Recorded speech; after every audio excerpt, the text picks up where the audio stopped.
Be careful, आम खाने से हो सकती है मौत, क्योंकि आजकल आम में केमिकल मिलाया जा रहा है। दोस्तों, हम साल भर आम का इंतजार करते हैं कि कब गर्मियां आएं और हमें खाने को आम मिल जाए। कुछ लोग तो आम के इतना बड़ा दीवाने हैं कि गर्मियों में वो आम के सिवा और कोई फल खाते ही नहीं है। मैंगो जूसी से लेकर हर एक चीज हमें बड़ी पसंद आती है, लेकिन क्या आपको मालूम है आपका ये पसंदीदा आम केमिकल से भरपूर होता है? जी हाँ, सुनकर अजीब लग रहा होगा ना, ये बात सच है। अब वो कैसा केमिकल होता है और किस तरह आम के अंदर पाया जाता है, और क्या वो केमिकल हमें नुकसान करता है, क्या फायदा पहुँचाता है, आपको सब कुछ बताऊंगा। सबसे पहले दोस्तों, गर्मी का मौसम आ गया है और हमें उम्मीद है कि आप भी आम का स्वाद ले रहे होंगे। लेकिन आम खाने से पहले हमारे बड़े बुजुर्ग हमें आम धोने के लिए कहते हैं। क्या आपने कभी सोचा है कि बड़े बुजुर्ग आपको ऐसा करने के लिए क्यों कहते हैं? दरअसल दोस्तों, आम एक गर्म फल है और अगर आप गर्मियों में सीधे आम खाते हैं तो यह शरीर में और अधिक गर्मी बढ़ा देता है। इसलिए आम खाने से पहले इसे पानी में डाल दिया जाता है ताकि इसका तासीर ठंडा हो जाए। लेकिन क्या आप जानते हैं कि आम के अंदर गर्मी कैसे आती है? आम के अंदर प्राकृतिक रूप से केमिकल पाया जाता है,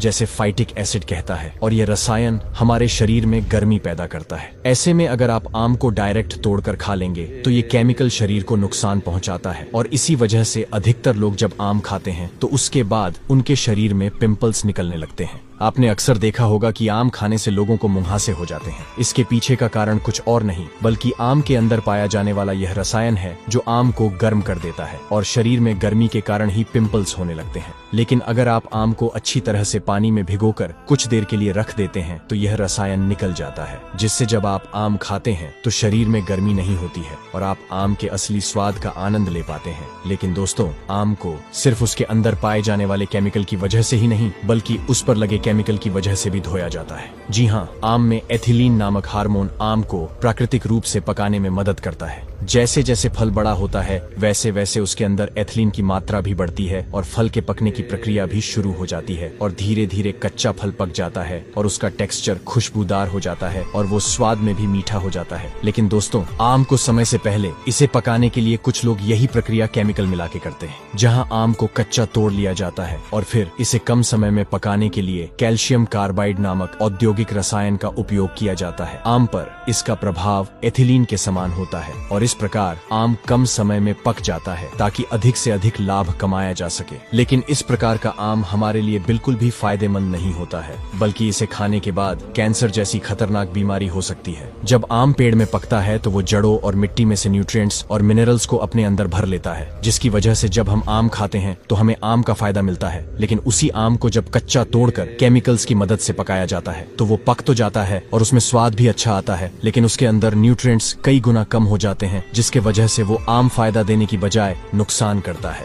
इस तरह के आम का सेवन करने से हमारे लिए गंभीर स्वास्थ्य संबंधी समस्याएं खड़ी हो सकती हैं। तो आप कैसे पहचानेंगे कि इसमें केमिकल है या नहीं? केमिकल वाले जो आम होते हैं उन पे कुछ ऐसे मार्क्स दिखाई देते हैं, और एक सफेद रंग के गिलासों में खाली पानी लें और उनके अंदर आम डाल दें। अगर ये बैठ जाए तो ठीक है, लेकिन अगर ऊपर तैरने लगे तो इसका मतलब है कि इसमें कोई केमिकल है। और दोस्तों, अगर आपके साथ भी ऐसा होता है तो आप नीचे दिए गए इस नंबर पर कॉल करके कंप्लेन कर सकते हैं। कंप्लेन करने के बाद आपको 50,000 तक इनाम मिल सकते हैं और उन दुष्ट व्यापारी को 1 लाख तक जुर्माना हो सकते हैं। बाद में नंबर भूल जाओगे, इसलिए वीडियो को शेयर करके अपनी प्रोफाइल पर सेव करें।